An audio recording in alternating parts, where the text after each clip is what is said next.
Up, dito ba lang, no? Tinag kasi ako ni Lanceta rito sa review nila na parang tinatartago talaga nila ako. Dito lang ako nagtataka na halos pagtawanan ako ng husto, no? At hinahanap ako sino si Jojo, kung sino si JB. So, sasagutin natin yan, ano? Alam mo kung sino si JB? Malalaman mo yan.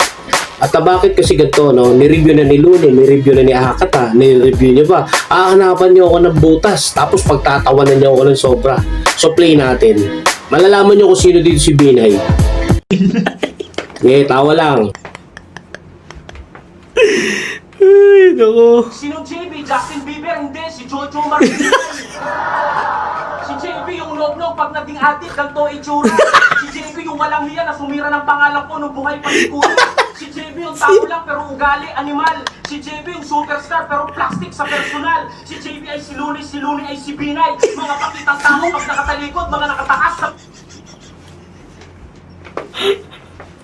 Teka, papangalan ni Luni.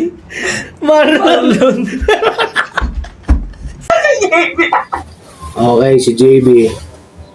Alam niyo ba si JB, guys? Siya po si Ann, yung nanay niya, na nangungutang sa akin ng 1.5 sa araw.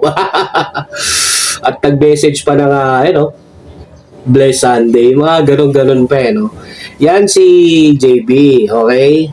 At para malaman nyo din na bakit nangungutang sa akin yung nanay niya, di ba?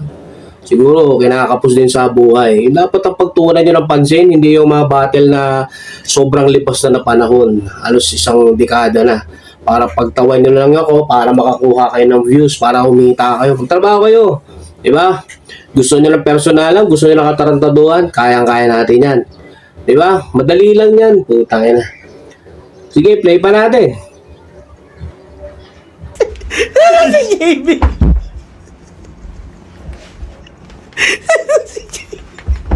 Yun nga, si mama mo. Kuya Darwin, pa-explain.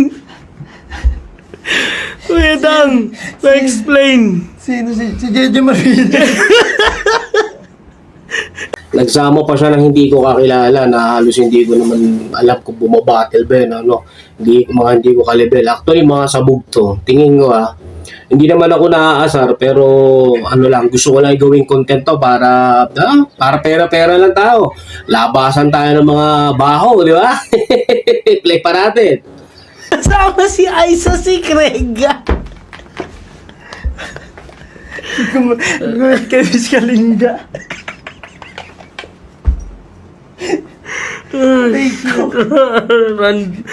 Ramson Padilla. Tangina ko, sino-sinong naririnig ko sa battle. Si Luni ay si Binay. Bakit siya naging si Binay? Atensyon ng tao, kailangan mo akong kupalin. Kailangan mo akong hanapan ng mali o ano pa man, ano. So, alam mo naman yung ginawa kong reference, di ba? Pero ang totoong si Binay, yung nanay mo, nangungutang sa akin ng 1.5. Pautangin mo na, kawawa naman. Sinasabi niya nga, huwag na ikwento kahit kani-kanino. Pero nakita ko to, ilalabas natin. Kung kayo gumawa ng kakupalan, mas higit pa ang kakupalan gagawin ko. Alright.